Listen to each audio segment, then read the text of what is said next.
Raccontare ai cittadini l'autonomia, fare sentire il sostegno a Matteo Salvini con la campagna di raccolta firme Io sto con Matteo. Torna in oltre 200 piazze venete la Lega, presente a Padova in Piazza dei Frutti con amministratori locali, il vice segretario alla giustizia Andrea Ostellari e il vice segretario federale Alberto Stefani.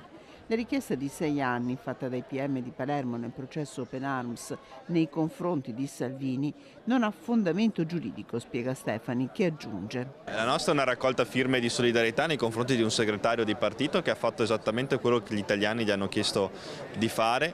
Tra l'altro è l'unico imputato di quel governo. Quindi quel governo che decise collegialmente con un ministro della salute che doveva controllare la salute dei migranti, con un ministro delle infrastrutture che aveva ovviamente la responsabilità del porto, con un Presidente del Consiglio che appunto in quel momento era Giuseppe Conte, l'unico imputato è il Ministro dell'Interno Matteo Salvini. Credo che questo la dica lunga e meriti il nostro segretario la solidarietà degli italiani. Dopo l'approvazione della legge a giugno non si ferma il cammino dell'autonomia differenziata, archiviata la campagna estiva. Sul provvedimento la Lega va avanti. Entro fine mese ci sarà il primo tavolo ufficiale per le materie non LEP e poi si partirà con i livelli essenziali delle prestazioni per le altre materie. C'è tanta disinformazione, c'è tanta strumentalizzazione da parte di tanti altri partiti politici. Noi vogliamo essere qui insieme ai rappresentanti istituzionali, parlamentari, sindaci, consiglieri regionali e spiegare quello che abbiamo fatto. Credo che la politica sia questa: territorio, strette di mano, presenza